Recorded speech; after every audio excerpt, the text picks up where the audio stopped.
Welcome back to Higurashi Watanagashi. Okay, welcome back to Higurashi Watanagashi-hen, you guys. So, I think I'm nearly done with this chapter, assuming it doesn't take me till midnight to finish the semi-final chapter, kind of like the one for Oni Kakushi did. Yeah, as always, I'm gonna read through this, and if we finish, and I guess if I actually do finish this, so maybe I won't. I guess next week I'll jump to. I'm still trying to memorize this. I'm gonna jump to next week, Tatari Goroshi. But yeah, right now, and hi. Yeah, I know, and I'm just waiting for people to come in, and we'll get started from there.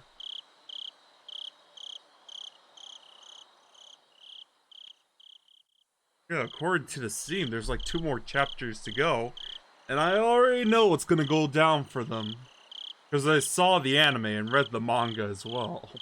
That ending scene for this chapter at the end. It's really terrifying in the manga. I'll really give you guys that. And hello to everyone in the stream. Welcome and enjoy the show. Yeah, I'm just waiting for people to come in, just so they won't miss out on... They won't be lost on this chapter.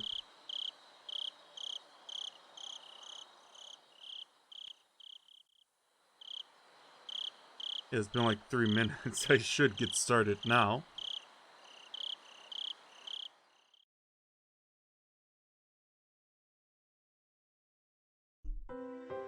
Of course, this song. I saw a ceiling I was familiar with. Though I was groggy from sleep, I did notice that I was in my futon, like I was every morning. Nice. I looked at my clock, and despite having turned in so late last night, I had awoken at precisely the same moment I always did.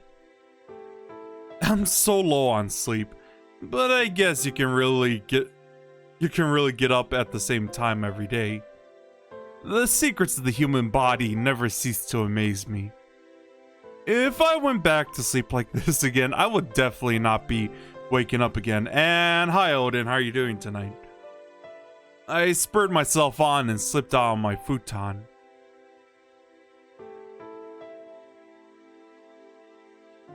Mom asked me about last night at breakfast. Apparently, we too had gotten a call asking if we knew where Rika-chan and Satoko were, and Mom vaguely understood that something serious was happening. So then, you were out late last night with all your friends looking for them? Until about 3, I think. Yeah. Did you find them? Rika-chan and Satoko-chan, I mean. Crunch. I wearily bit into my toast. It really didn't have any taste. Just then, we heard the chime go ding-dong. I looked up at the clock and saw that was about 5 minutes past my regular meeting time with Rena. It was her at the door. Good morning. Did you get any sleep? Did you? I think I slept for a few hours. You could probably count them on the chicken's toe, though. So 3 hours. Rena seemed pretty sleep deprived as well. There was something missing from her usual spirit. Are you going to school? Yeah, I think it would be better that way, she said, smiling, albeit stiffly. Rena was probably worrying her heart out about those two as well. Even so, she wanted to go to school. If you stay home today, I think you'd just be worrying nonstop and sleeping. I don't want that. So let's go to school together. Alright. Wait just a moment. I'll get ready. I was just a little bit too happy about Rena mustering that much consideration for me. We went to the place where we'd usually meet up with Mion, but she was nowhere to be found. Yeah, I've noticed that on the Discord as well.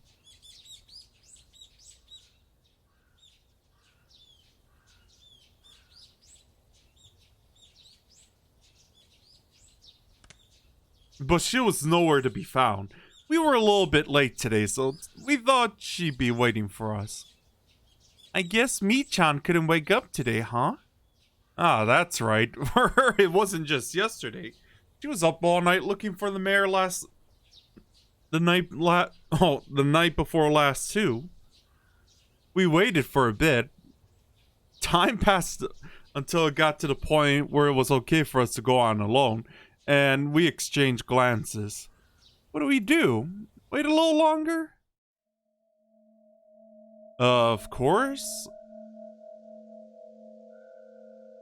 At that point, my brain, which had finally been woken up by the morning air, recalled the anonymous words, Oishi-san. Oh, hey, I think I got it right now. Oishi. Oishi. Nice. I don't have to worry about that comment. Mi-chan, what's that? Oh, I see. Oishi-san had left me with last night. The leaders of the three family were disappearing one after the other, and next it might be the Sonosaki's leader. Could Mion have? No, that couldn't be. Let's go. Let's let her sleep for today. Rena gave me a pat on the back. Mion, she's still here, right? Hmm?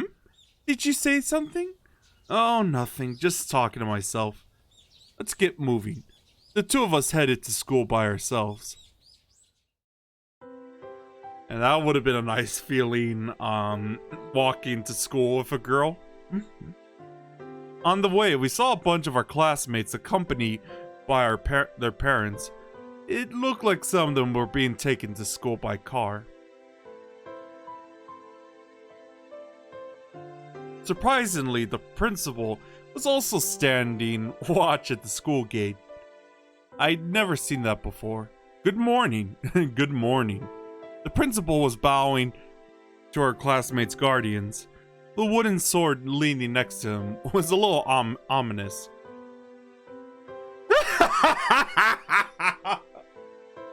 I mean, I always had my sister walking with my eldest sister walking with me, or at least one of them walking with me, or my parents driving me to school. Maebara-kun, good morning. Ryugu-kun, good morning. Good morning. Your teacher has something important to say, so head straight to the classroom. Maroon, I think we obviously know that if we saw the anime or read the manga before, or read the manga before we delve into this. Your teacher has something important to say, so head straight to the classroom, alright? Rena and I said nothing. The madness that only existed at night had finally crawled out into the sunlight. That's what it felt like.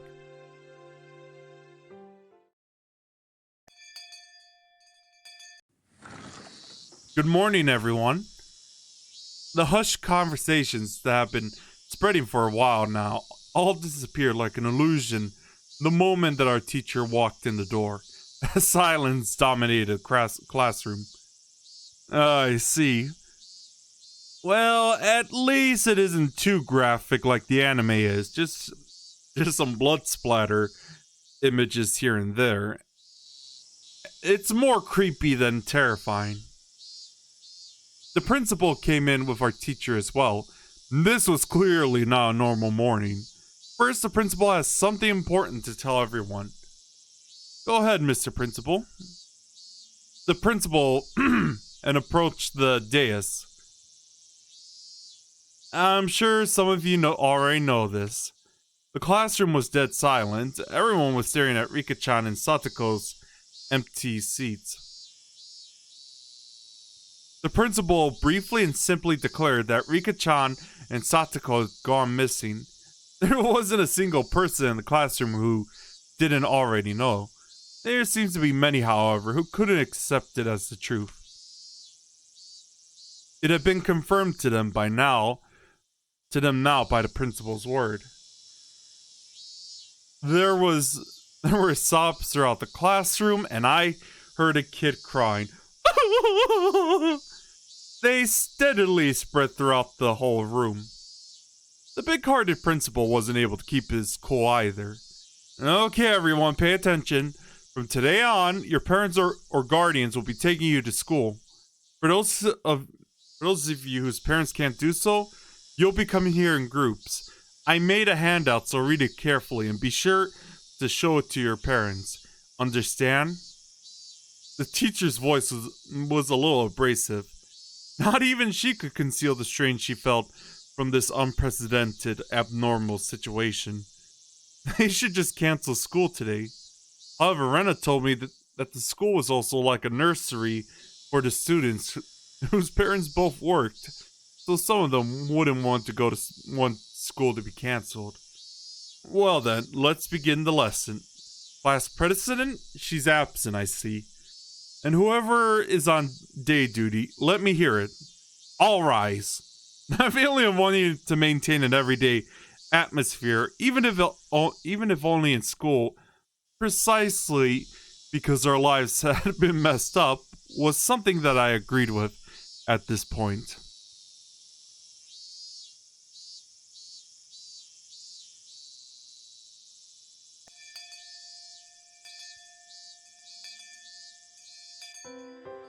As for the teacher, who always had her lunch in the staff lounge, she ate in classroom today.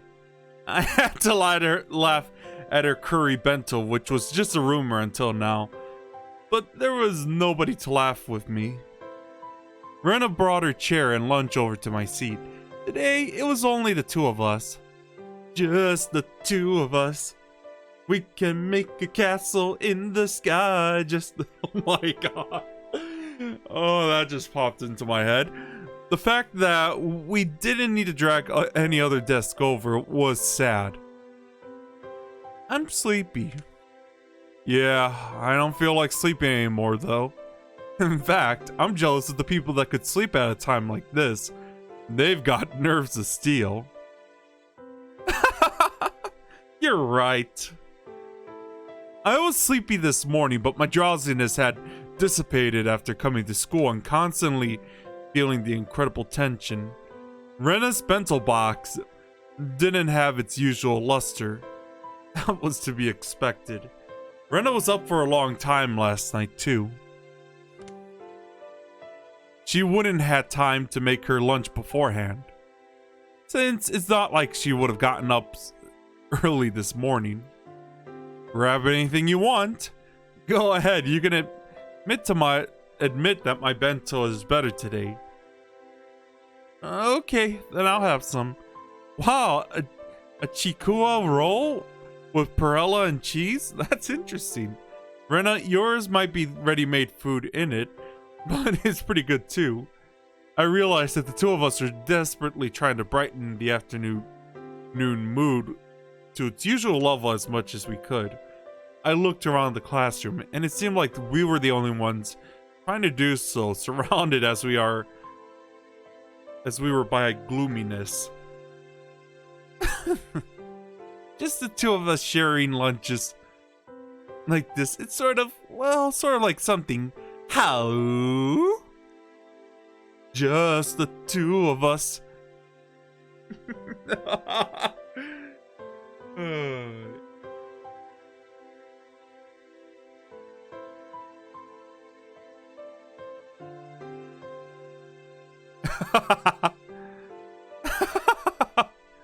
Our laughter grew quieter. I was the first one to mess up. Sorry, I'm sorry. No, it's okay. It's not your fault. Yeah, I know, Maroon. Why do you think that just came into my head?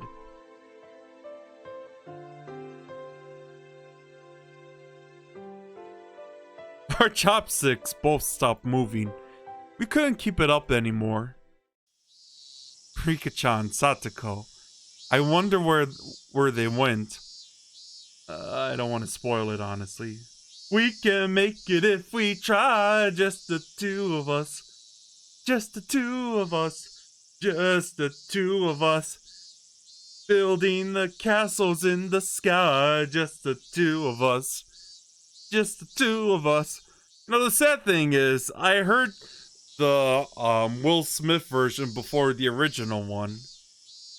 And I remember when I heard that song Stronger Than You from Steven Universe, that the beginning rhythms like sound to me obviously like just the two of us, and considering it's about like a couple fused together as all right, I'm getting off topic here. Let me continue. Rika-chan, Satoko, I wonder where they went. Those words might have sounded too miserable. Everyone was thinking it, using roundabout ways to address the topic, but I came right out and said it. I heard Rena catch her breath. Yesterday, while you were gone, I heard a bunch of things, so I'll tell you what I know, okay? Sorry again about last night. Go ahead. I was expecting for that song to come. At that time, since they arrived for support, Rena was helping the Ladies' Society cook the miso soup we had. They reported all the informations the villagers had gathered, and Rena said she overheard it. They didn't know anything important, though, did they? Rika-chan and Satoko went home after school, and then apparently went somewhere on their bikes. But other than that, Bion had told me yesterday we had no clues. Yeah, the police also said that they probably went out on their bikes to go play somewhere as soon as they got home. If they were going out to play somewhere on their bikes right after getting home, they might have gone into town. So I guess they concluded they disappeared while in Okinomiya. The police were saying how they were going to expand their search to Okinomiya in the morning. In town, it makes sense why we couldn't find them, even though we searched all of Hinamizawa, then still something didn't fit. I had no basis for thinking that, just a gut feeling. I revealed something to Rika-chan that was likely important to her that day. Then Rika-chan had told me to leave it to her. And then, what did she say? Alright, if she didn't work hard, then something bad might happen to the dog too, I think. With all the dogs and cats, I still didn't have the faintest idea what she really meant, but it might have been Rika-chan's way of saying this was a race against time. Okay. I'd selfishly pushed my anxiety on Rika-chan and tried to run away. When I thought about it, I shouldn't have run back then. I should have just asked her more about the dogs and cats. The more I think back on it, I really screwed up. Anyway, I don't think Rika-chan was in a situation where she would just go off to play somewhere. Of course, I didn't have any evidence or conviction to base that on. It was just a hunch. I don't think she'd go into town. You think so too, Keiji-kun? I agree. Rika-chan and Satoko-chan must have disappeared in Hinamizawa. I looked back at Rena, startled. I could hear the conviction in those words. Without replying to my gaze, she took her bento box and went to the hallway. I'm going to rinse this out. She timed that in a way broke off the conversation. And suddenly I got the feeling that the next thing she had to say would be hard to say aloud in the classroom. I hurriedly grabbed my bento box and followed her.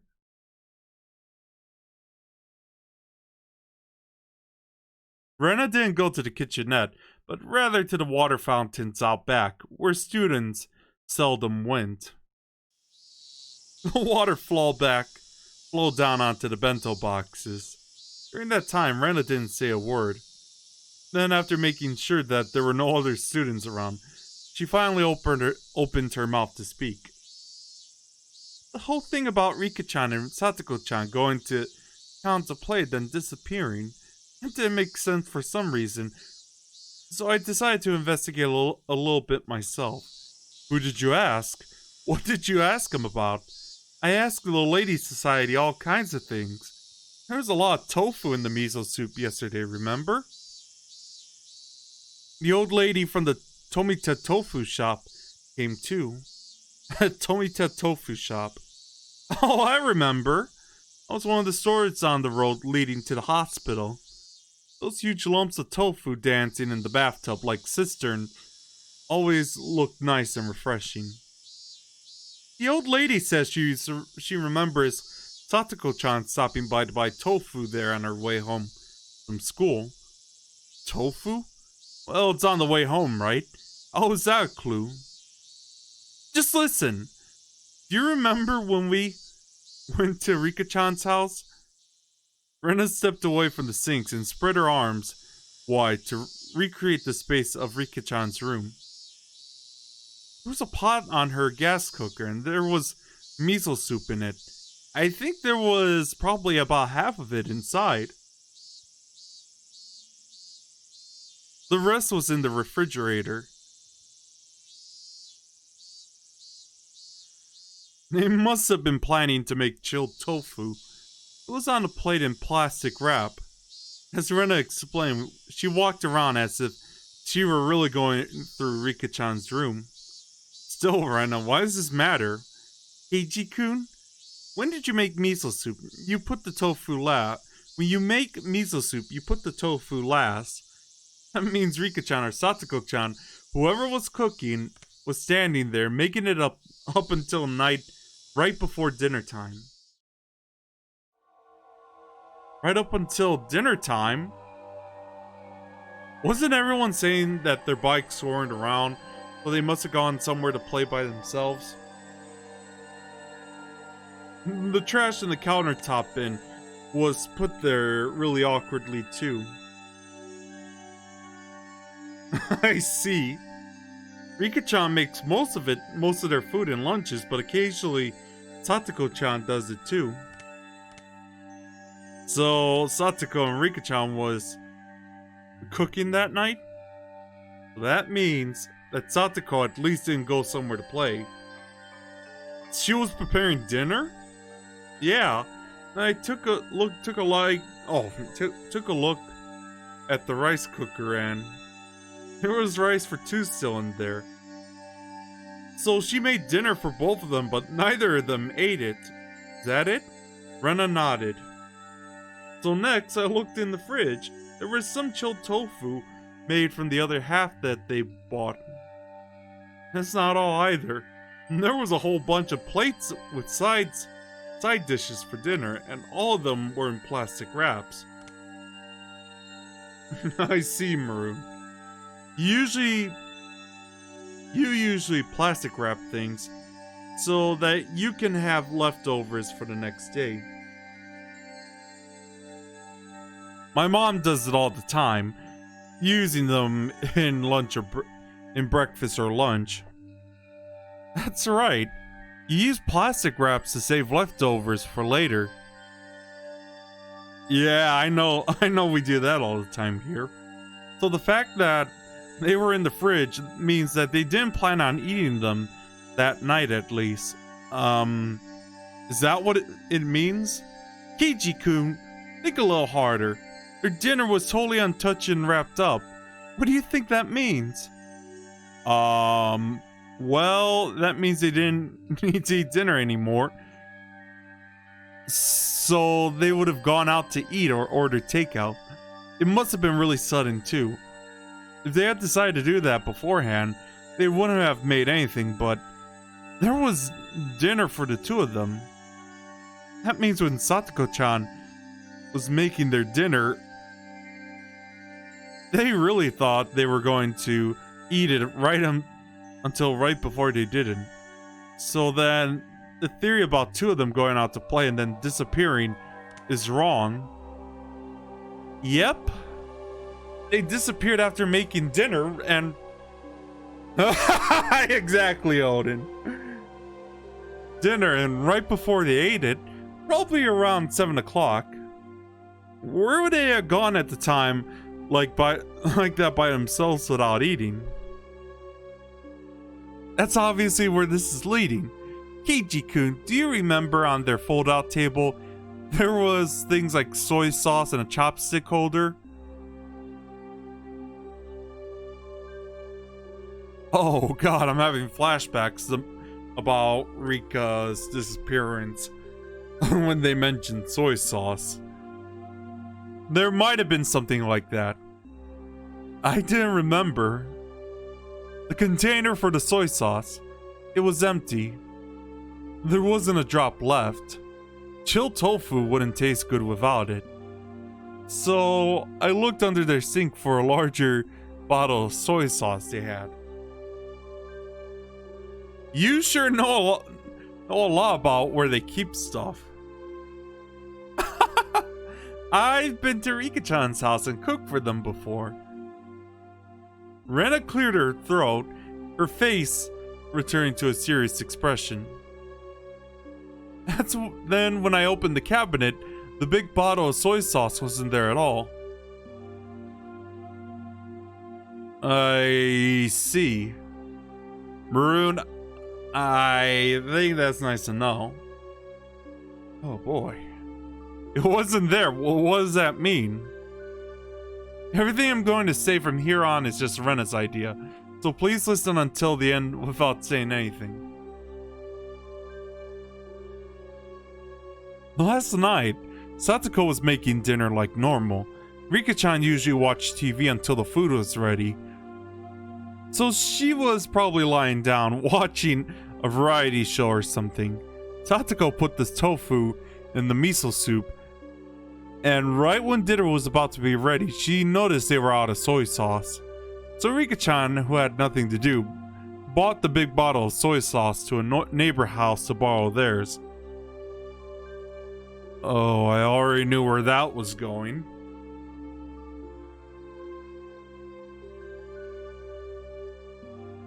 I don't know. I don't really know my neighbors that well. Would people be willing to just give her soy sauce? Yeah, it's not all that uncommon in Hinamizawa. So Rika-chan rode her bike out to get some soy sauce. No matter how long Satoko-chan waited, though Rika-chan didn't come back. So then Satoko-chan called up the house where Rika-chan was going.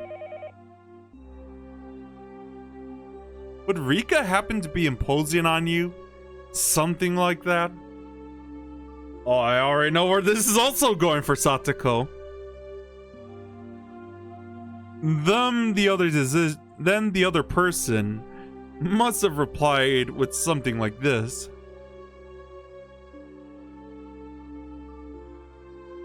We have plenty of food here, so you should come too, Satoko-chan.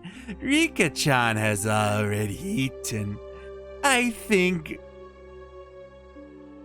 that's how they called out. Oh, I think that's how they called her out there. Satoko called Rika a few names in private and wrapped up the dinner she made for them. She put it in the fridge so she could use it for breakfast and lunch the next day. And Satoko got on her bike too, and headed for the house where Rika-chan was.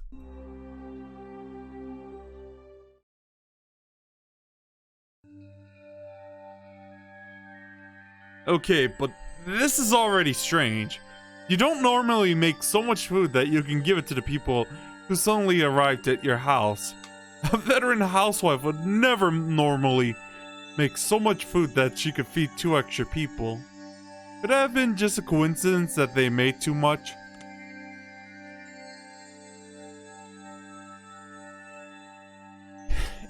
still unthinkable. Rena flatly denied me, since Rika-chan knew that Satoko-chan had worked really hard to make dinner for them, didn't she? No matter what kind of food she was offered, she wouldn't let Satoko-chan's dinner go to waste. This was only circumstantial evidence and Rena's guesswork. Even so, it was all extremely convincing. It was the only ray of hope that we had to topple this situation bereft of clues. Then Rena? Where did Rika-chan go to get soy sauce? That was the heart of it. It would have to be somewhere where she'd be comfortable with asking for soy sauce, and somewhere Satoko wouldn't think it's suspicious that she'd been invited for dinner. So who was it? I already know myself. Rena slowly shook her head. That's all for Rena's guesses. These are all just ideas, okay? Keep them a secret from the police.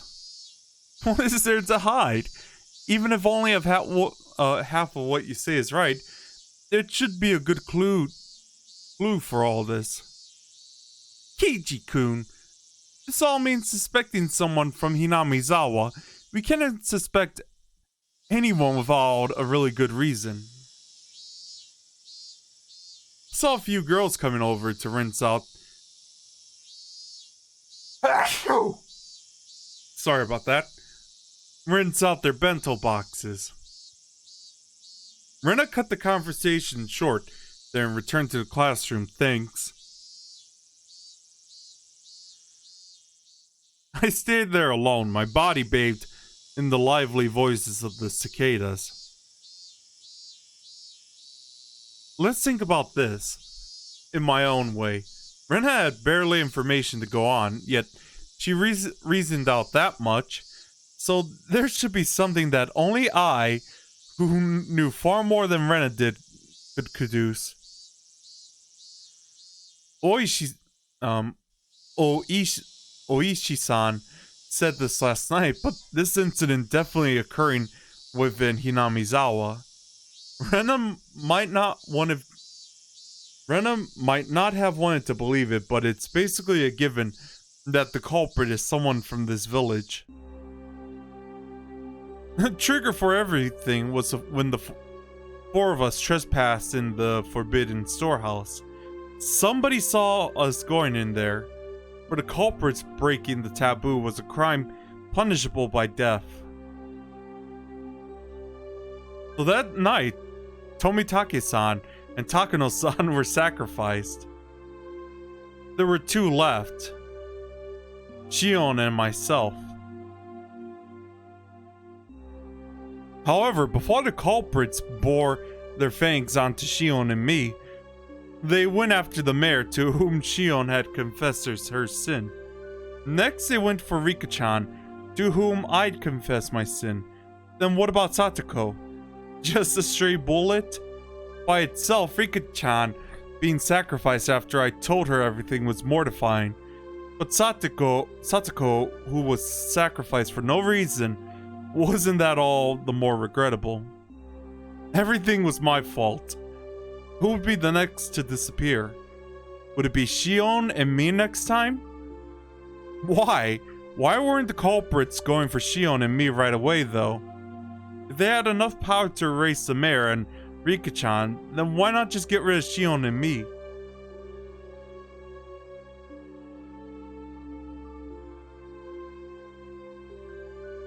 If they went for us, well, I wouldn't like it, but I could still tolerate it.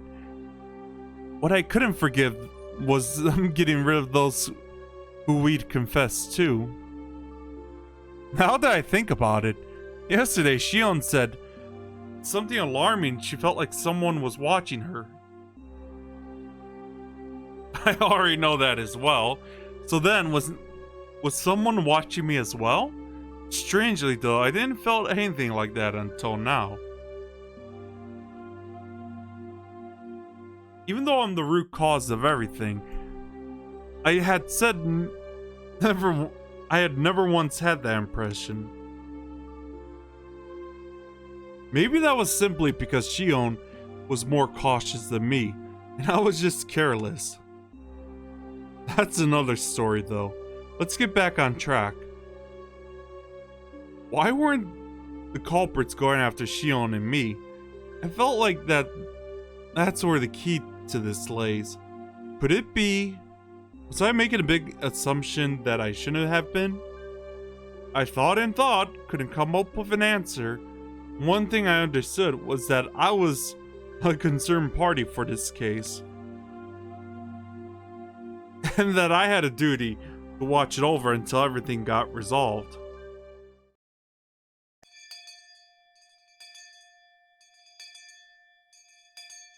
I heard the ring of the bell declaring at the end of lunch break. Would somebody else disappear tonight? If nobody else did, then I wanted them to get rid of me tonight for sure, and then put an end to all of this. Shion's hysterical voice on the phone last night came back to mind. They planned it to murder those close to us first, make us as miserable as possible, and only then would they kill us. My Bada-kun, lunch break is over. Go back to the classroom. At the principal's urging, I returned to the classroom, which was quiet. Which was quiet as the streets at night.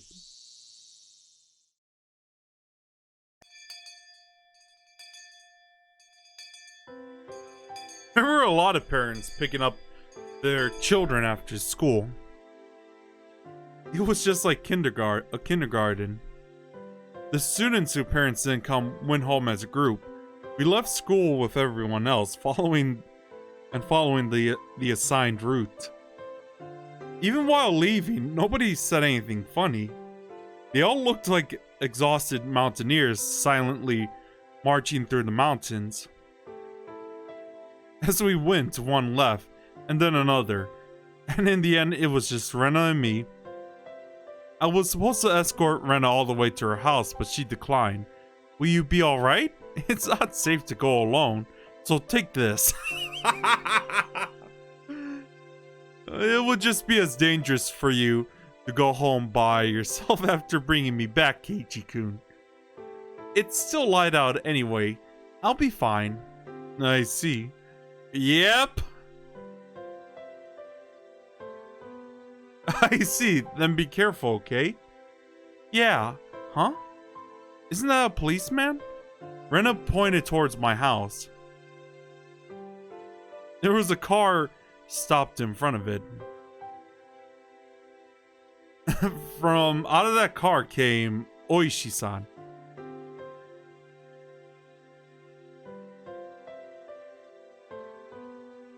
He must have been waiting for my return to ambush me. Oishi-san.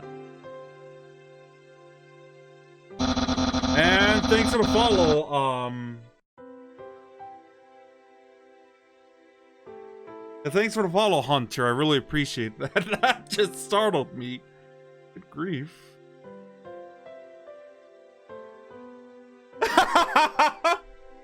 Yeah, thanks for the follow. And congrats on being my 420th follower, by the way.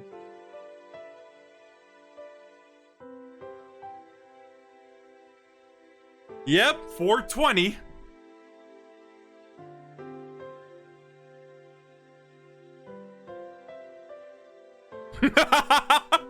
You're welcome.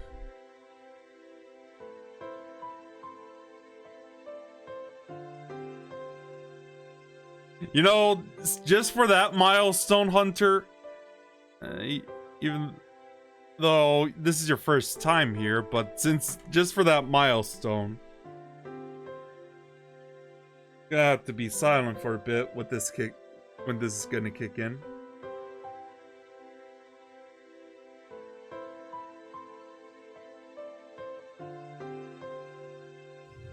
Here's that reward for that milestone.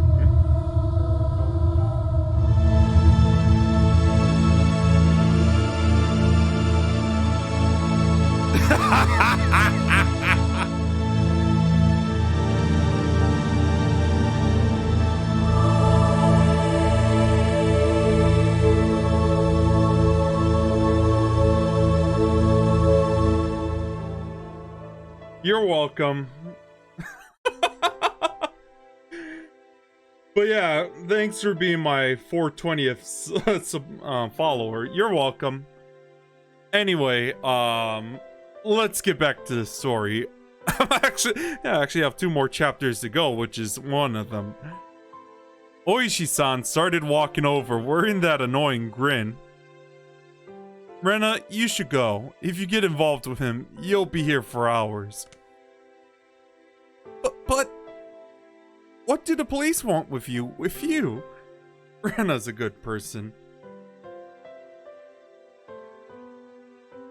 Even when I made a fuss over Rika-chan's disappearance, she never asked me why I did.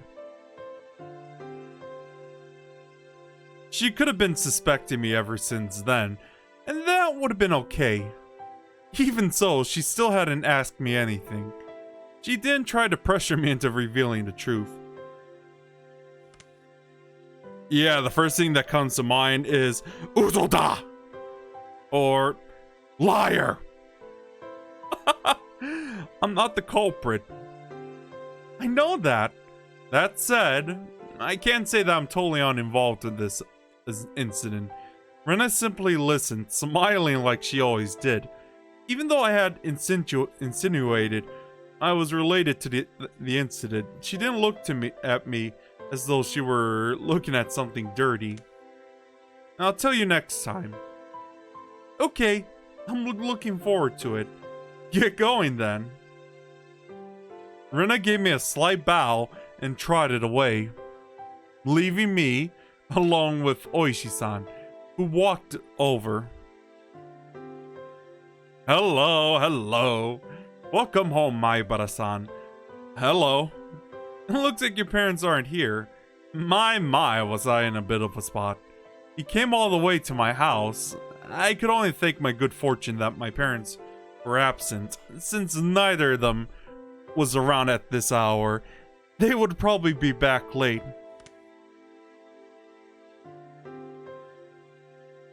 I think Dad got called out on business. I don't think he'll be back until later. I see. Well, that's convenient, I suppose. We can do this without giving your parents any strange ideas. Oishi-san pushed me back, prompting me to walk. It seems like you wanted to get me in the car. Are you taking me to the police station? I wasn't the culprit, but I was the cause of everything. It wouldn't be weird if he wanted to investigate me. That kind of resigned feeling. No, I just don't want to stand around talking. We can talk in the car, that's all. Come now, don't be shy. Oh, that sounds totally appropriate. He opened the back door and urged me inside. Oh my god.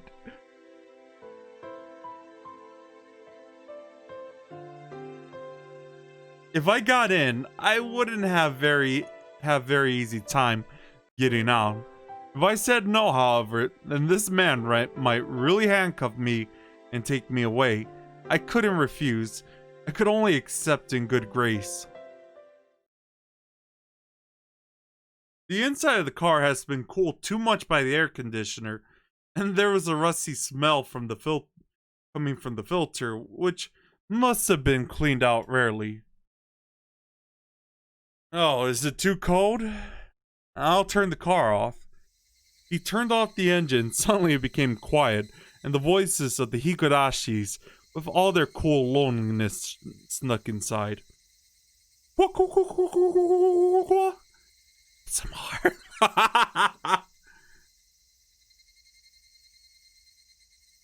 It sounded to me like a chorus of voices lamenting my exorbitant punishment for having harbored such foolish curiosity.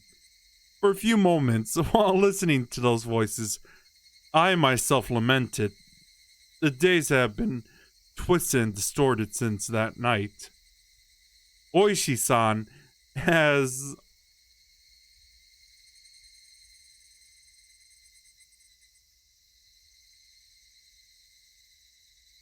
as if waiting for me, voluntarily began talking, lit a cigarette, and listened to the Higurashis. The silence became deafening, and I was the one who folded first. How's the investigation going? The investigation? Of what? There's been so many. What do you mean? All of them. Well, alright then. They're officially secret investigations, and we're under a media blackout, but I'll let you in on them. Then shall we start from the first incident? The freak deaths of Tomitake-san and Takano-san on the night of Watanagashi. On this one, embarrassingly enough, we haven't made any progress at all. First of all, Tomitake-san. There were indications on his body that he was assaulted by a group of people, but we have no explanation for him for clawing out his own throat and dying.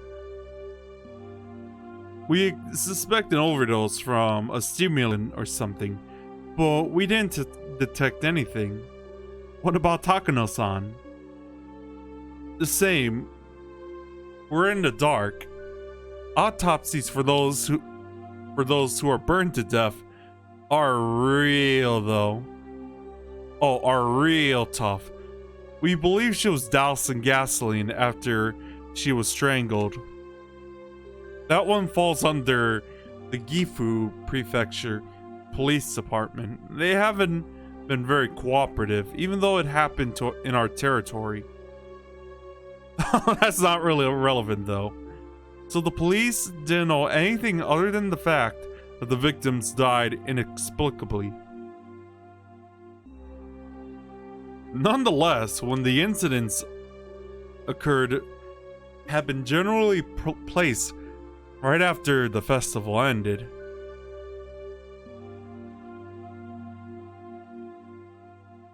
Yeah, we know, Maroon. It's a bit uncertain that Takano-san's case, but the unlikely prospect is that she was murdered about the same time as Tomitake-san, then dumped in the mountains in Gifu. How would they bring a dead body all the way to the mountains? They should have just brought Tomitake-san out there too. Oh my, Bada-san. You're quite sharp, you know that. Of course, I do believe that's something we need to be attentive of. There's a bunch of suspicious things, but this is all I can tell you at this point. How about the mayor? Have there been any clues? Having exhausted that topic, I changed the subject. Otherwise, you might turn the conversation on me. We investigated his movements on the night he disappeared. We didn't find anything that could provide any clues, but I'll tell you about it anyway. The mayor, Kijiro Kimiyoshi,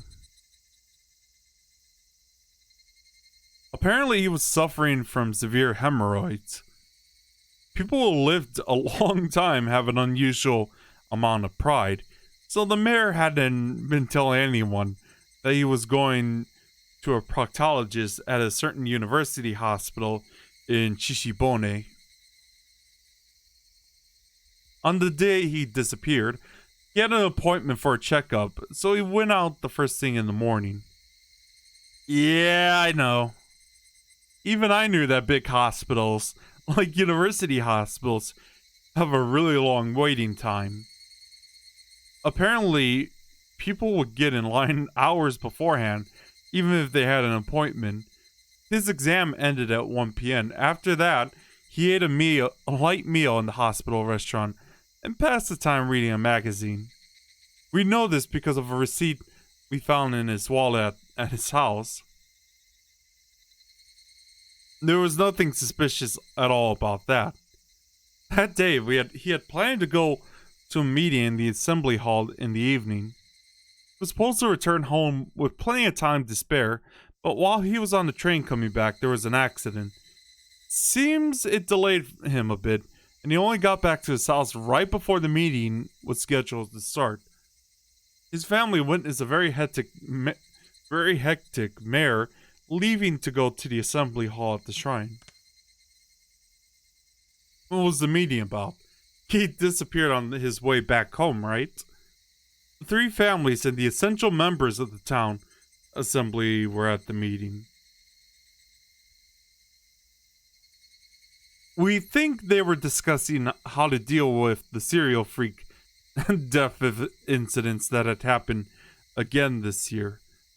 So then, on his way home, the old man who treated Shion like his own daughter, he was a dependable person who would encourage Shion whenever she felt pressure by anxiety, and yet, Shion's painful voice struck me right in the heart. Huh? What's the matter? I was taken aback by how strange my own voice sounded. Was it that just surprised me? I squeezed my head with my hands to try and drag back out what I realized for a split second. Remember, Keiji Maibara, you just realized something. Something important. The night at the Watanagashi, that was when everything started. That night, Takano-san and Tomitake-san died. The next morning, word of the incident had spread throughout Hinamizawa. They planned to talk about it during the evening meeting. The mayor, however, had an appointment at the hospital, and as planned it, he went there without telling his family. He got a checkup at the hospital. Ate something? And there was an unexpected delay on his train ride back. When he returned, the meeting was already about to start. The mayor changed clothes, got on his bicycle, and hurried back to the assembly hall at the shrine as fast as he could. From when we heard about the incident on the night of Watanagashi until when he showed up at the assembly hall, everything he was doing that day was done in secret. During that time, nobody found out about that. He went to the hospital alone. He ate alone. And he got on the train alone. That all meant he had absolutely no contact with anyone else. You couldn't have even called him on the phone. Okay, but what does that mean, Keiji Maibara? Why does that matter, Keiji Maibara? Ah!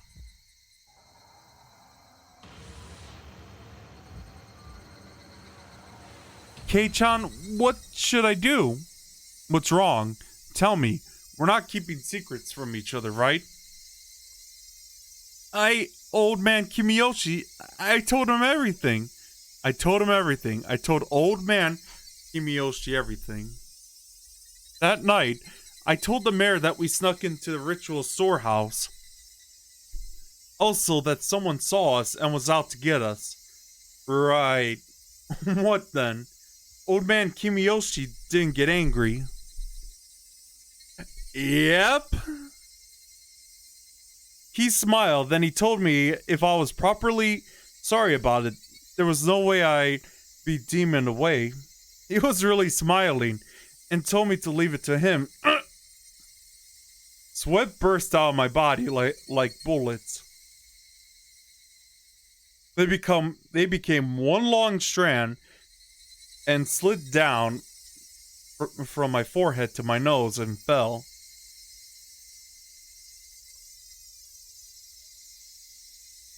So then, what does it mean? Hey, Keiji Maibara, no more playing dumb. When did she tell him? Shion learned of the incident from a phone call her father had made that morning. The mayor had left his house first thing in the morning for his appointment at the hospital.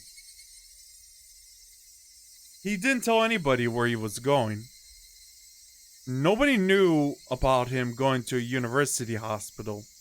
Furthermore, his train ride back to his house was delayed by an accident, so as soon as he got home, he rushed out to the assembly hall. Then the meeting at the assembly hall began and continued until it was dark out. And everyone left. Nobody saw him after the meeting was over.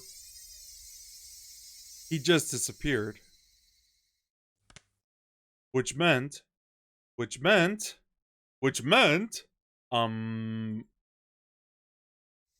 Maibara-san, are you alright? You're too hot.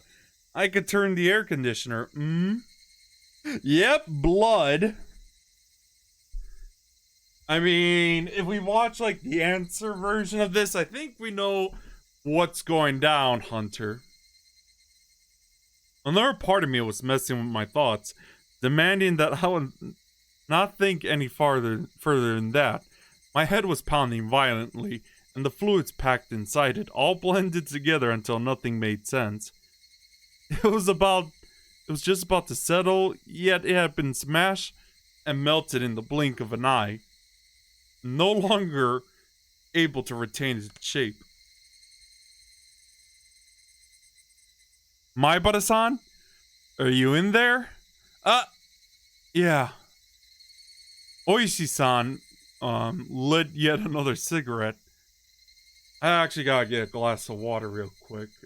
Be right back.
And I'm back.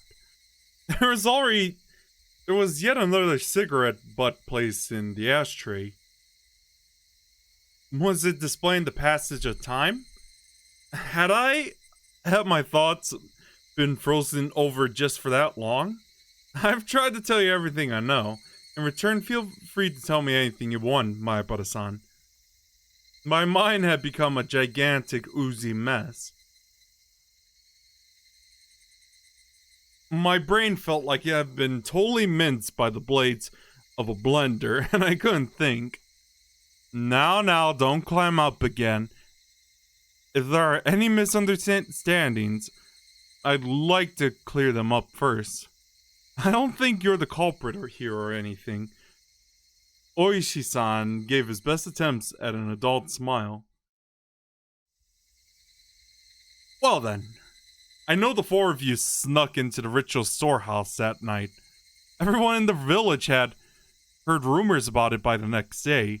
That in itself, we should take you in for trespassing, but that isn't the problem. It's what was inside. What was inside that made people who snuck in there end up at sacrifices? There wasn't anything. As soon as I said it, I regretted confirming my presence there, but I knew it didn't matter anymore. Was there really nothing in there? I mean, everyone who went in is being sacrificed one by one, you know. Even the mayor and Rika-san, who switched the lock on the door, were sacrificed. What was inside that could have caused such terrible things to happen? I was far too tired of keeping quiet about this. Perhaps that was Oishi-san all along, but again, that didn't matter anymore. There was a whole lot of torture devices that were used a long time ago. I looked around at them with everyone. Was that really all? That was really all. There was nothing more terrible in there that would make you keep silent, like a pile of psychoactive drugs, maybe even a secret poppy workshop. Perhaps there were mountains of Soviet or Chinese handguns. Ah, right, around this year, the Soviet Union was still around. There weren't any suspicious wooden boxes or containers packed in there. There was nothing as exaggerated as what Oishi-san was hoping for, but I felt like in a way there were plenty of terrible things hidden in there. From the perspective of someone who viewed the storehouse as sacred, whether or not I have seen some crazy things didn't matter in the slightest. The four of us broke the taboo. Punished us? That should have been what happened. We put in a request for a search warrant thinking that there might have been some secrets hidden in the storehouse. It's been the sabotage of the century. They said it would have been an insult to religious figures, and something about that to free religion in the Constitution. And yeah, indeed, Maroon. Jeez.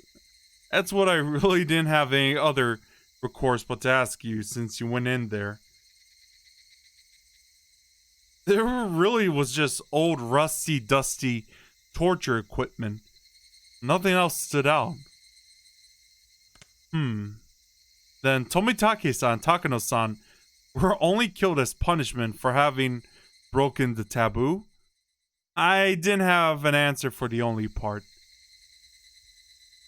I suppose I won't bother hiding it anymore. You're the only one who could escape harm so far. Everyone but you had disappeared, and yet you alone are safe. What's the difference between you and them that would protect you but bring harm to the others? That's what I want to know. There was something wrong with Oishi-san was saying. You alone? What? Wait a second. What do you mean by you alone? I'm saying that you alone have been left alive, right? Out of the 4 people tiptoed into the storehouse for ritual implements, I mean. The only one left alive. Hold on. Shion was still... Jiro Tomitake-san and Mio Takano-san died that night, and Shion Sonosaki disappeared the next day. Only you are still safe and sound at this point. Why only you? I'm just saying that's what I want to know. Shion disappeared? That's impossible. I unintentionally raised my voice, but didn't care about that. Tomitake-san died, Takano-san died, and Shion disappeared. When did she disappear? What is this guy talking about? Oh, well, now, I thought you were long since aware of this. This is the first I've heard of it. Shion disappeared? When? Well, going back a bit, she disappeared the day after Watanagashi. Going back a bit? Stop saying stuff I don't understand.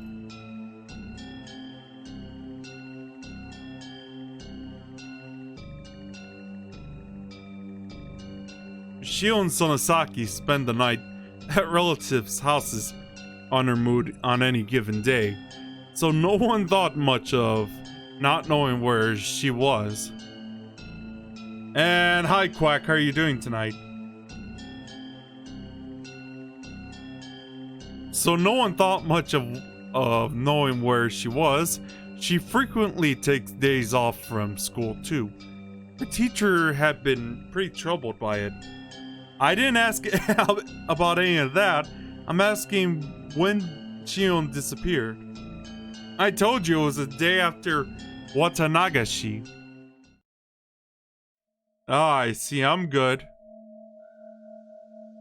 was inverted color.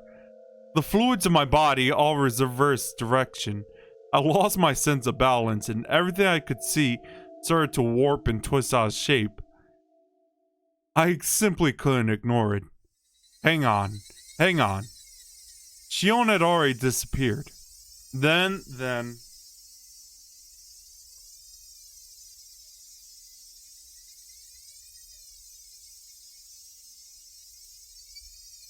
that night, that phone call, who was that? She called me every night. She encouraged me. She vowed that we would do our best to live on and not be erased. Yes, that should have been a phone call with Shion.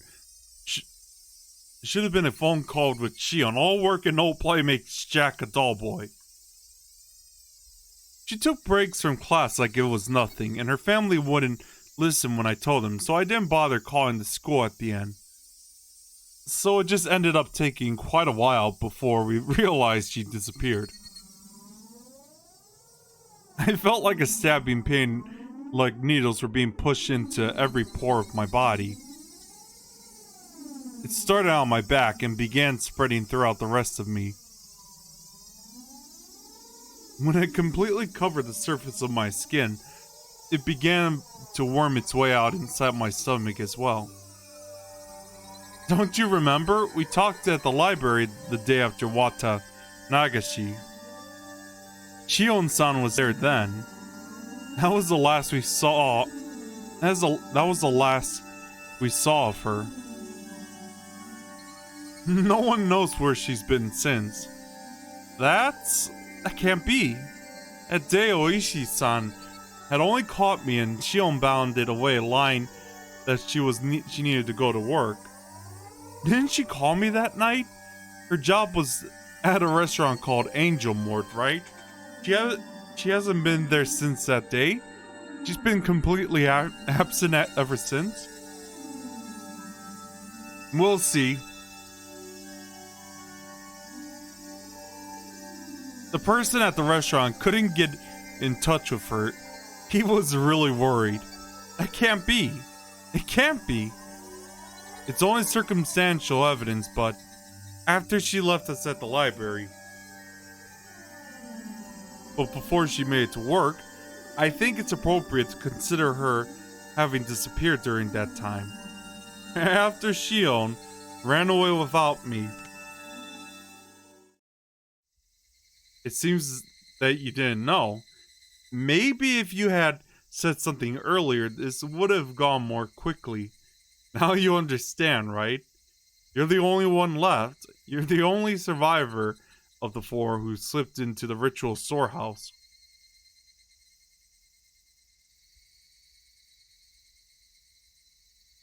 It couldn't be. It just couldn't be. If something else happens, it would happen to you. I need you to understand that, my Bada-san. It can't be. It can't be. It can't be. Shion had already disappeared. That couldn't be. It couldn't be. I talked to her the day before yesterday. I talked to her last night. She was going to call me again today. That was Shion on the phone. Shion on the phone. It was from Shion. From Shion. Shion had long since disappeared. Next will be you. Then who was on the phone these past nights? Who was on the phone these past nights? Who was on the phone these past nights? That's it. It can't be.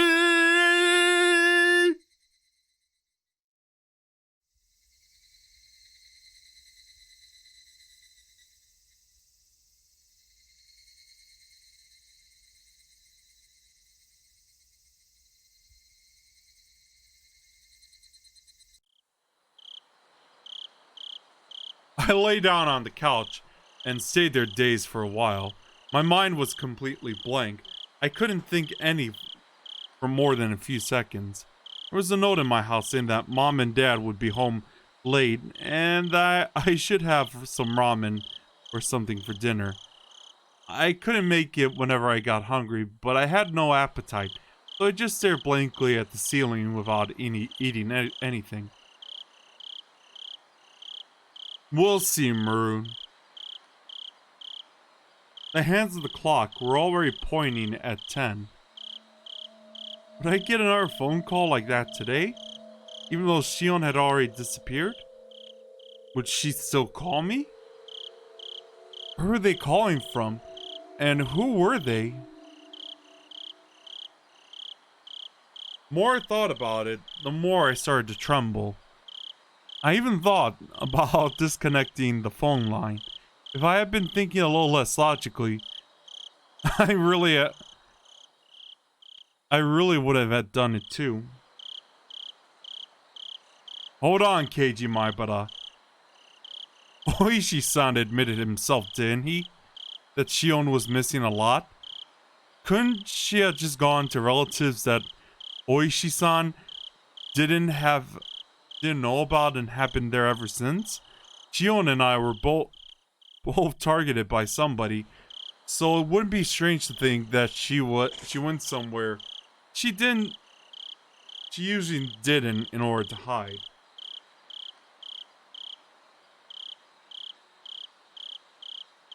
And that's why he labeled her a disappearance. Yeah, that had to be it. Shion hadn't disappeared at all. And my right hand moved of its own volition and slapped me on the cheek.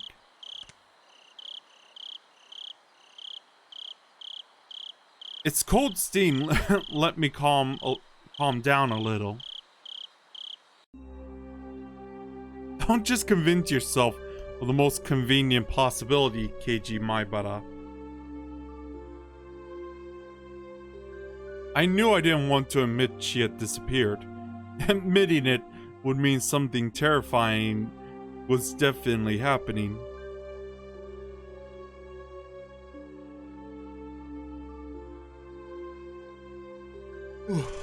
I just needed to figure out whether Shion was the one on the phone or not.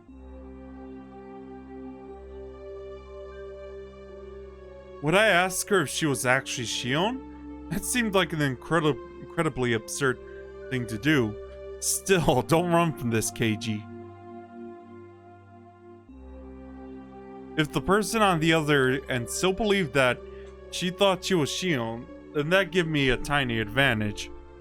Casually, completely casually, I would listen to what she had to say and fend her off. I would tear the skin off the monster. It would definitely be really scary for me. However, as the last survivor of the people who went into the storehouse that night, this was my duty to perform. Still, then who would call me and pretend to be Shion? I may have only heard her over the phone, but her voice shouldn't be that easy to replicate. That was definitely Shion's voice. It sounded just like her. It could have only been Shion. There was someone, though, wasn't there? Someone who just sounded like Shion. Mion. Who else could have done this? At this point, seriously, after all this time, all those little things that didn't quite make sense about Mion until now overwhelmed my mind. Like being questioned about sneaking into the ritual storehouse and how she shook the ladder while spouting curses. Who else? Who else could have... Why though? Why would Mion? I thought back to the things about the Sonosaki family and that I heard from Oishi-san and Shion. Mion was always entangled in the incidents, in a position where she was omnipotent. Some of that information... Oh my god, I can't even read tonight. Some of that information included things that Shion had told me after she disappeared. I madly scratched my head. Courage, give me courage. Just a little bit of courage to pick up the phone. I know it will ring tonight. It would be so easy to run away, though. Would be the same as making it easy for them to erase me. I cannot run. I must stand up and face it. After all, the next sacrifice would definitely be me. I was sure Shion would use tricky words to try and trap me. Be careful, be careful. I'm scared, I'm scared, I'm scared. I don't want to do this, I don't want to do this, I don't want to do this. All work and no play makes Jack a dull boy.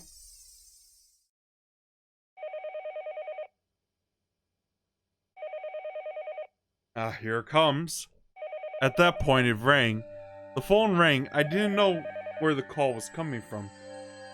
Shion had disappeared. Disappeared a long time ago. Disappeared the night after Watanagashi. Yet, until today, she had been calling me like nothing happened. Now again tonight, the people that had disappeared, their corpses simply haven't been found. I really didn't think they were alive. So if it really was Shion on the other end, then did that mean she was calling me from another world?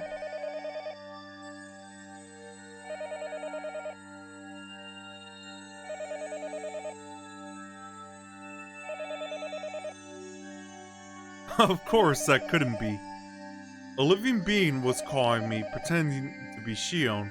Shion was long gone, and yet, as though she were alive and well.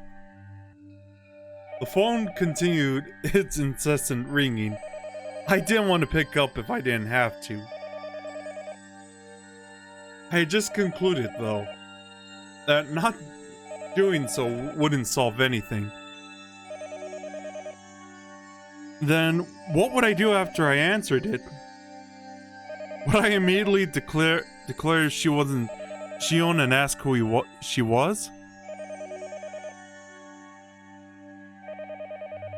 Alternatively, would I pretend I was still fooled and try to grab her by the tail?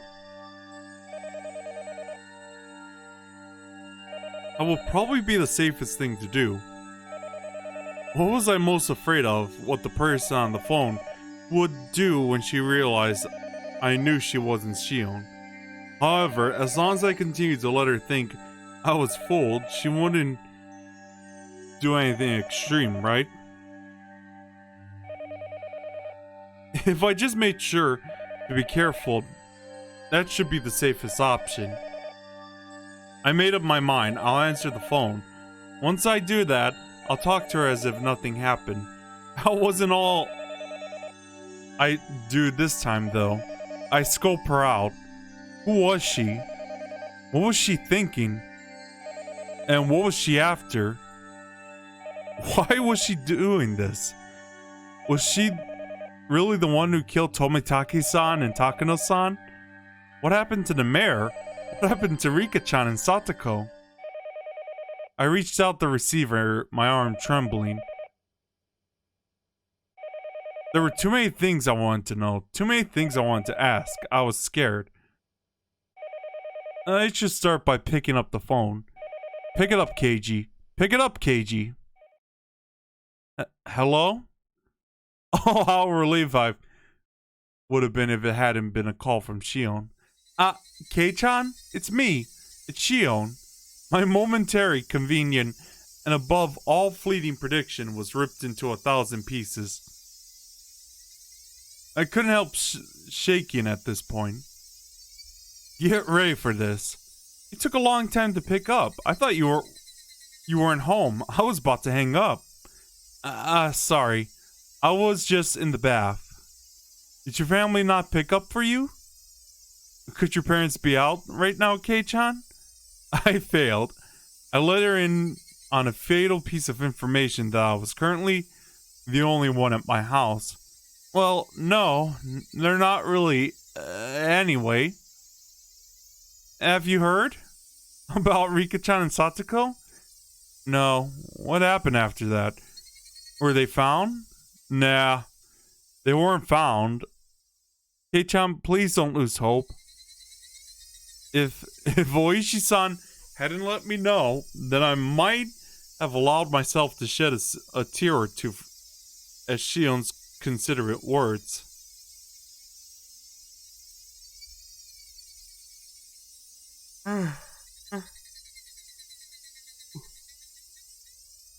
Instead, now that I had come to this, I couldn't take her words at face value. The person on the other end of the receiver, the more perfect Shion were, the more my blood curdled in fear. Rika-chan and Satsuko, they were kidnapped, weren't they? Yes, I don't think there's much doubt. How cruel and grave a meaning do those words hold? Their weight astonished me. And then a moment later, I was overcome with numbness and felt like I would pass out. I had asked if Rika-chan and Satsuko had been kidnapped. Shion, in turn, had answered that there wasn't much doubt. A cruel meaning behind her words. Rika-chan and Satsuko were, I'm sorry. About the mayor, what do you think happened after he was kidnapped? Do you think he's still alive? What happened to Rika-chan and Satsuko after they were kidnapped? That's what I wanted to ask, but I frantically caught myself.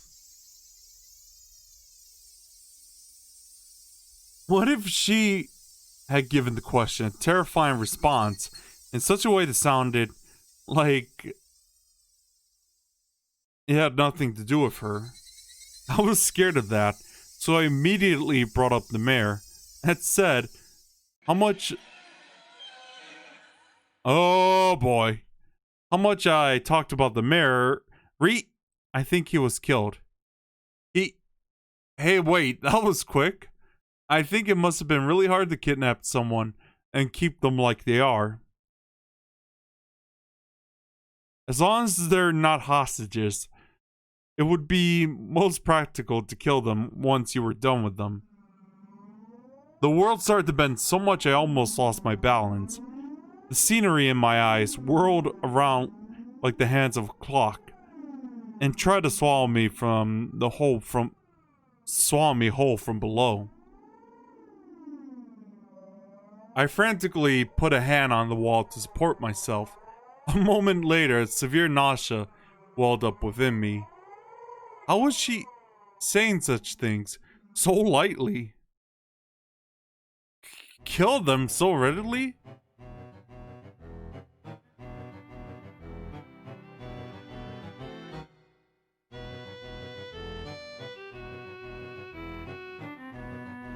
I'm already jamming to this music here, right here.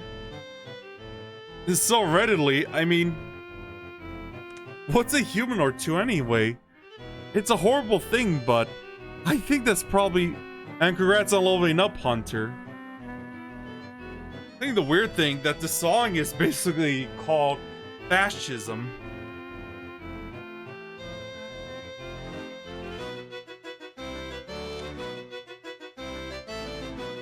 But I think that's probably what happened. If the mayor was killed, then did that mean the same happened to Rika-chan and Satsuko? No, that couldn't. They weren't some random old man. It was Rika-chan. It was Satsuko. They couldn't kill him so readily. It was probably better to think that Rika-chan and Satsuko ended up that way. Ended up the same way. Those were the words I wanted to hear the least, and I fought them back with a scream of my own. Even though it wouldn't change anything still, I still couldn't help but scream. Stay alive! Yeah, I couldn't resist that. This time the tears flow. I had been confronted with the most horrific outcome, and that night I'd been trying to avoid considering ever since last night, and I cried. There was no longer any doubt that it was my fault. I killed them. I killed Rika-chan and Satoko. I succumbed to my weakness of my own heart and confessed everything to Rika-chan. That's why they were killed. That meant I killed them. When Rika-chan looked at me with those innocent eyes, if only I hadn't given in.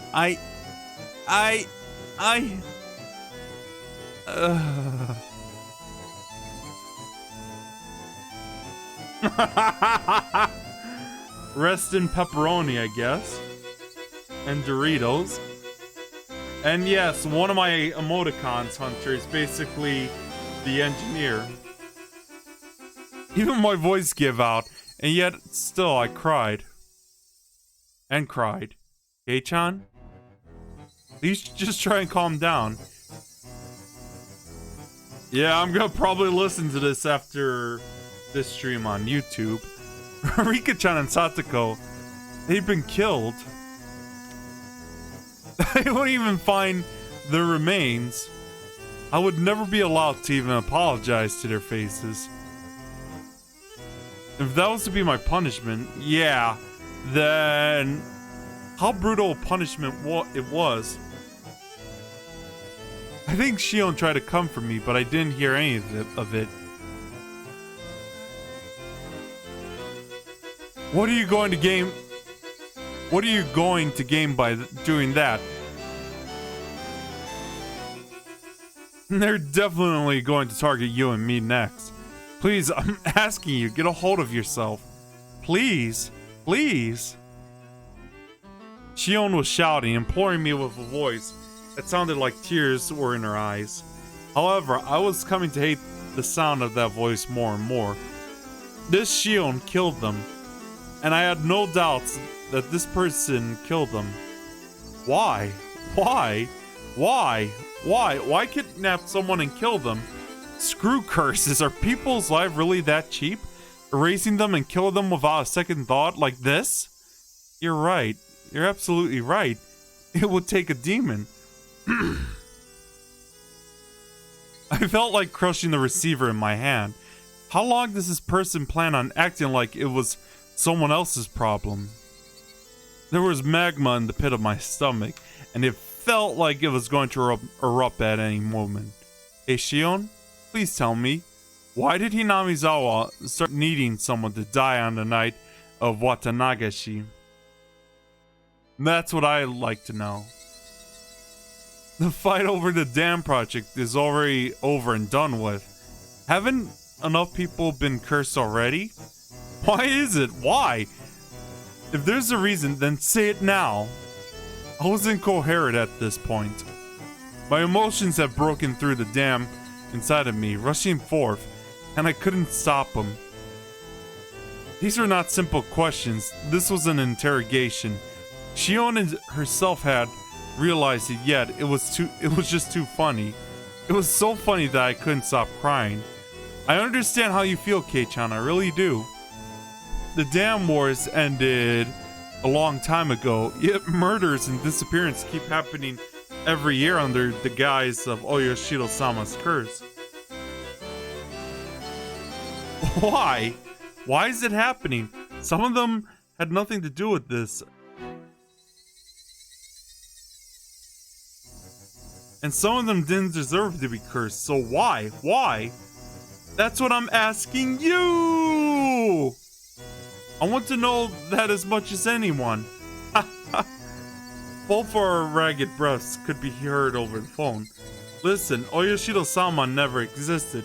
It's too unrealistic. Just like you said, someone in the village is using the grand name of Oyoshiro-sama's curse as the justification for continuing these murders and disappearances every Watanagashi. Yeah, basically that. They were cunning. They have been using the curse as a convenient tool to get rid of 2 enemies in the village every year.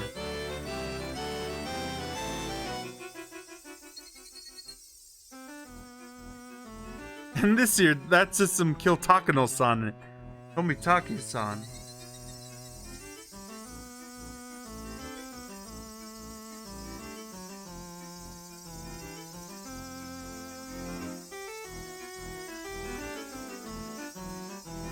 That's why... Then why wasn't that enough? Why did the mayor and Rika-chan and Satoko have to get killed too? I don't care about the past. The thing I care about is why Rika-chan and Satoko needed to be killed. Why is that? I didn't say a word to Satoko, you know. Why even her? Why? Uh-oh. I could see what's coming now. A silence fell between us. Shion didn't answer for a while. Kei-chan, please, stop being mean. Sob? Was Shion crying? I don't have any idea what's going on either. Everything changed when we went into the ritual storehouse that night. It was the same for me. As I listened to Shion's bitter weeping, I could feel my agitation subsiding. When I heard that Takano-san and Tomitake-san had been killed that night, I doubted my ears. Then I realized it instantly. I realized what sort of position I was in now. The 4 of us snuck in there. Kei-chan, you and I won't be so conveniently forgiven. When I thought about that, it made my chest so tight. It was so terrifying. You know that feeling, Kei-chan, don't you? There was nothing to fake about her words. She even understood how I felt. That's why I confessed everything to the old man, Kimiyoshi. All of us entered the forbidden storehouse. It was just a little bit of fun. We knew we shouldn't have done it, but it really had just been for fun. It was only a bit of exploration, that was all. Takano-san and Tomitake-san, who went in with us, were killed shortly afterward. They met such miserable ends. Since that day, I was living in fear of when I would be attacked. There was nothing except old man Kimiyoshi who would help me. So I asked them to save me. Old man Kimiyoshi wasn't mad. He smiled and said, if you were really sorry, Shion-chan, then you'd never be demon away. He really did smile at me and told me to leave it to him. Shion cried bitterly, recalling the beloved mayor's death.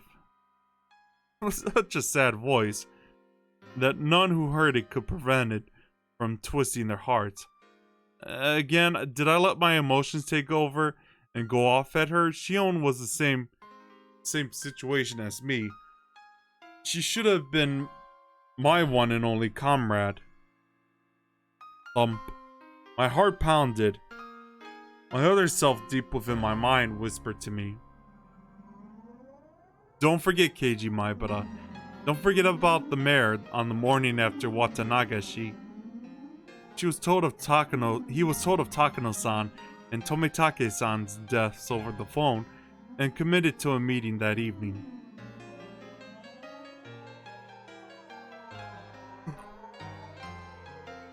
He went to a hospital appointment. He didn't tell his family. He only made it back just in time for the meeting. He went straight to the assembly hall. Now, that's what Oishi-san said.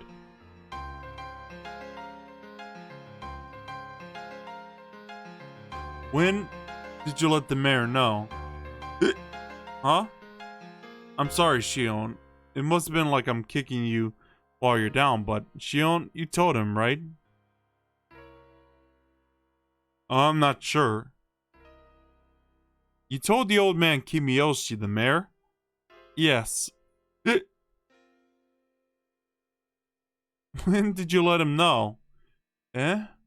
I'd begun to get scared saying it aloud after hearing her sad voice. I wasn't saying it was contradictory, though.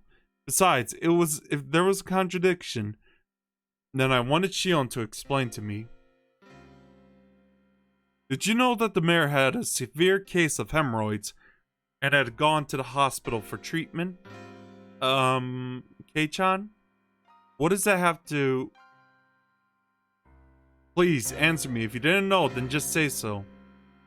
There was a momentary silence, and after stammering a few times, she replied, I knew that he had hemorrhoids. It looked like sitting down was really hard for him. He was going to the hospital. You know. Which hospital, right? I'm sorry, I don't know that much, but... Kei-chan? What does that have to do with...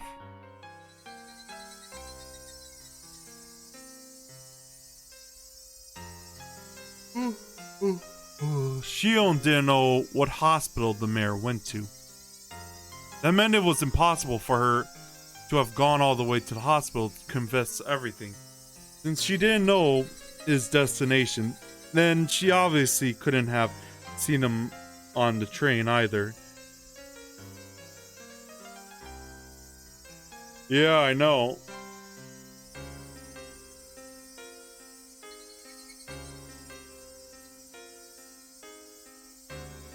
If there were any other chance for her to contact him, it would have been after he came to Hinamizawa.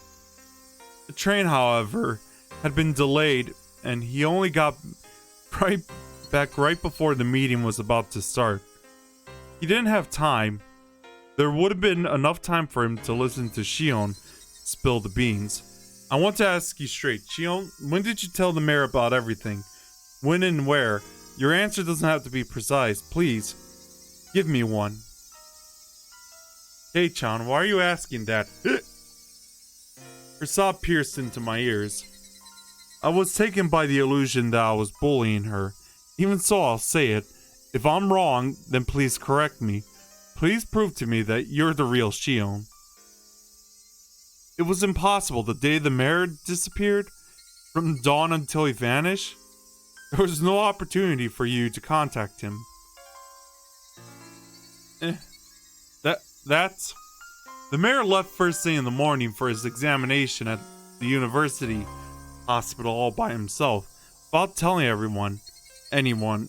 Shion, you just said you don't know what the hospital he went to, so you couldn't have contacted the mayor until he got back. Isn't that right?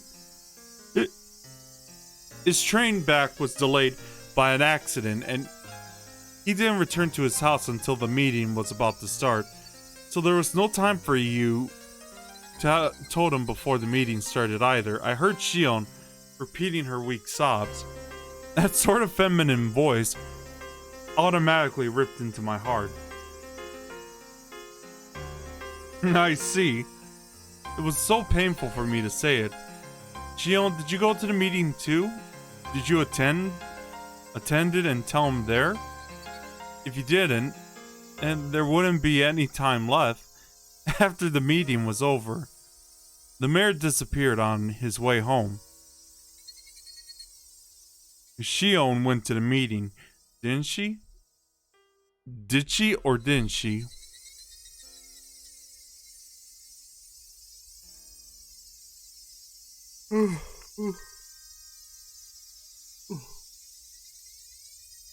The question was so simple to answer, but she didn't give me an immediate response.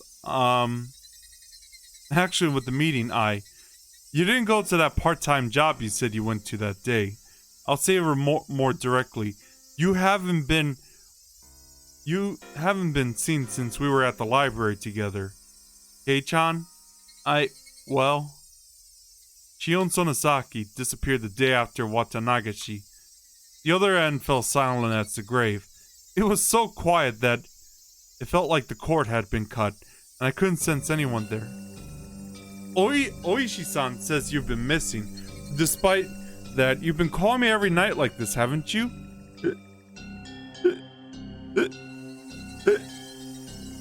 Shion's sobs were torturing me.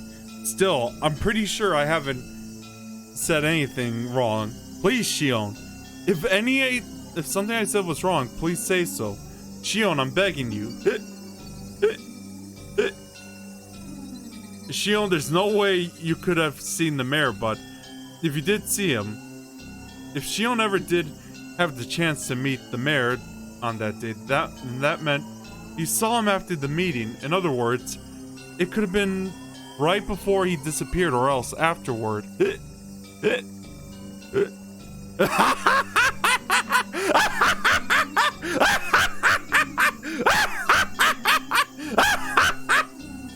Oh, that was a horrible impression on the Higurashi laughter.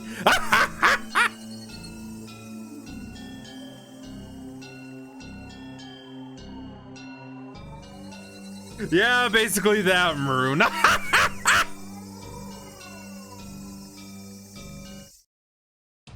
Oh, Jesus! Beep, beep, went the dial phone. Oh, God, that terrified me. I stood there dazed for a while until she realized she had hung up on me.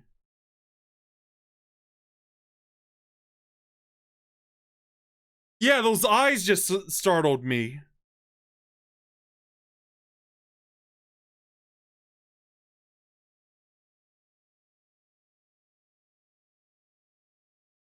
Okay.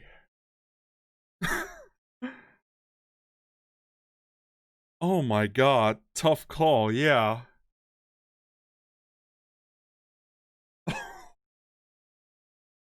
I'm just speechless. Like, that wasn't as terrible.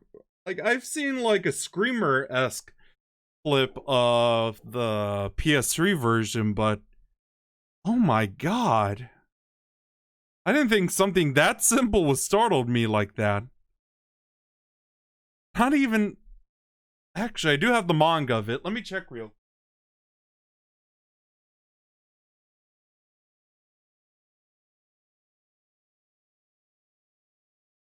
Sorry, I'm just checking the manga for those who are watching. Okay, okay, I think this is the page. There's, oh my God! Okay, yeah, it was there. Yeah, there's the eyes from in the manga as well. Yeah.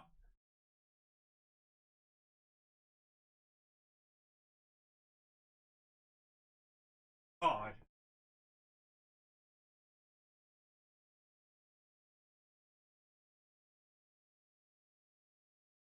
Yeah, because I know in the anime it just ended with the credits going off.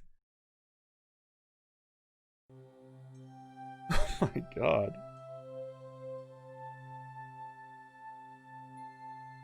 Anyway, let's read the tips.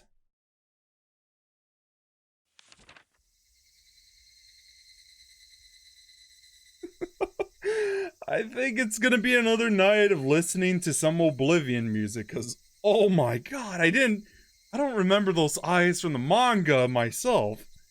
Because I have to check the anime as well, but, you know what, actually, it's on Hulu. Let me check that real quick. I'm going a little case of those, like, terrifying eyes. Higurashi.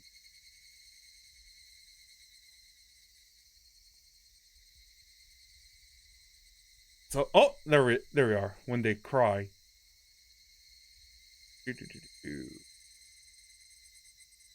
Okay. Oh, I would assume episode 7 is it. The following is... Yeah, sorry about that.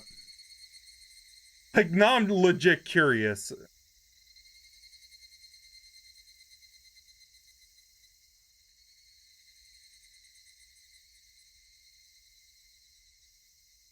Okay, I'm looking at this. I'm hearing I already am envisioning the cackling at the end.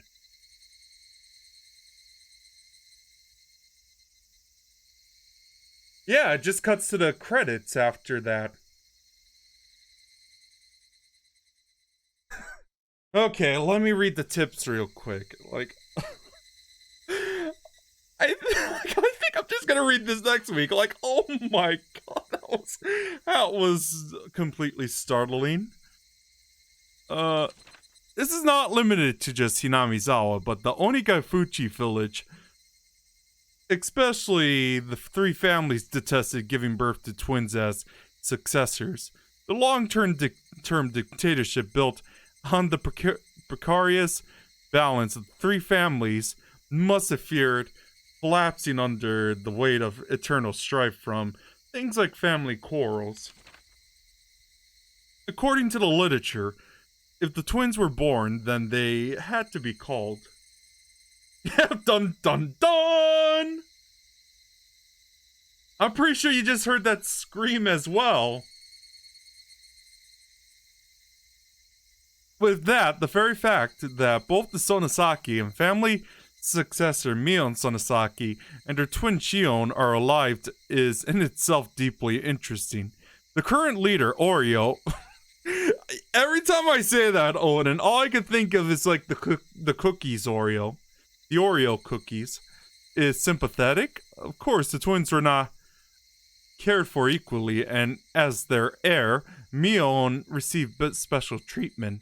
From what I've heard, despite the two of them looking exactly the same on the outside, the talent lies solely with Mion. My own observation of the two of them don't leave me with that impression. Tradition dictates that the leader of Sonosaki is said inherit a demon, and they tattoo a magnificent one on to his or her back. In accordance with the tradition, there's an extremely high possibility that Mion has such a tattoo on her back.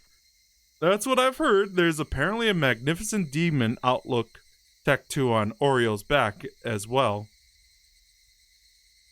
Then I wonder what sort of tattoo belongs to the heir Mion.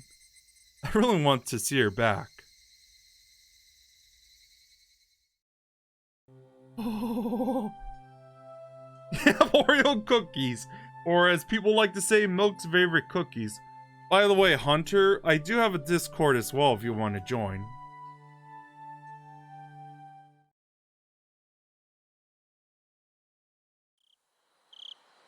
Reserved for the day, Susu Mahjong Parlor. Platter, clack. Hey, Akuda-chan. You heard the last one here. All the youngsters are here already. Excuse me, miss. Yeah. Oishi handed over the convenience store bag with a carton of cigarettes in it to the old lady who owned the Mahjong parlor. Yeah, click that. Oh, you got already. And congrats on leveling up, Hunter. In the Discord, of course.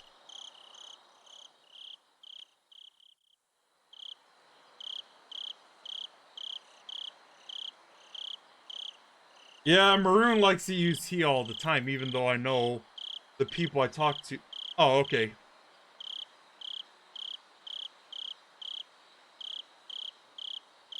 Anyway, okay, cool.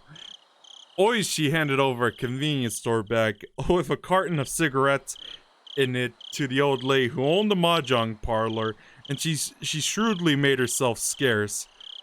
She used to use this by now. Oishi-san, good work today. What, were you all earnestly waiting for me? Could have just done 3-player? Everyone sitting at the Mahjong tables in the small parlor were Oishi's subordinates. Well, there were no tiles laid out anywhere. Anyone, I'd like to thank you for your days of investigation without sleep.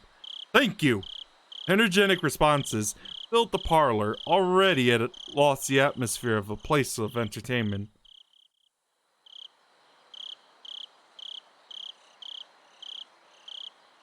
The situation is not looking good. The chief appears to be backed down due to the due to Congressman Sonosaki's threats. In the coming days, we'll hand off Takano's murder to the Gifu police and give the missing persons the case of the disappearance of the mayor and the other in the community division. That upstart chief, the veterans in the room cursed him. All of our requests for warrants were turned down as well. I've even been told by our section chief not to go anywhere near the Sonosaki house. We're certainly in a bind that we are. Incidentally, it looks like I'll be getting orders soon to go to training at the Metropolitan Police Department starting next week. After that, I've been told to take a paid vacation in Isu. Well, I suppose that ain't bad. He heard a few dry laughs. It wasn't anything to laugh about, but that was all they could do. This always happens, but incidents are a lot like locking your keys in the car. The keys you need to unlock the door are always locked inside. For cars, you call the JAF, and they'll pry open your door. For incidents, Kuma-chan showed the map. Kumatani flipped over the whiteboard. On the back of the map of the Sonosaki's premises made with magnets. Now I've been doing this for a long time. I've been getting a lot of faith in my gut, but this could be the one time it was wrong, no? Anyone worried about their retirement money has until of 10 to get out of here. Oishi began to count to 10, and everyone counted along with him. It was their famous 10 count resolution. 9, 10. No one's leaving. None of you love your families too much. Is that it? Everybody laughed uproariously, cheering things up. I want everyone to go over their materials, memorize the location of blind spots of all the security cameras. Kuma-chan, you'll stand by in the command car. If anything happens, you'll switch with me and take over. Komiyama-kun will head up infiltration team A. Asushi-kun will lead team B. Observation teams will set up at points 1 through the 8. Banji-kun, you're responsible for keeping a strict timetable. Control your rotation so HQ doesn't get wise. Now the team on standby has the most important job, alright? If the section chief asks where I am, play dumb. I'll handle escorting our guest. I'll probably take him to the venue, so wait patiently, everyone. Wonder if he'll cave. Keiji Maibara, that is. What I've seen, we're set for tomorrow or the day after in that regard. It'll be easy. Oh my god, I'm already nervous with all the jump scares. I've gotten all the tips for Watanagashi.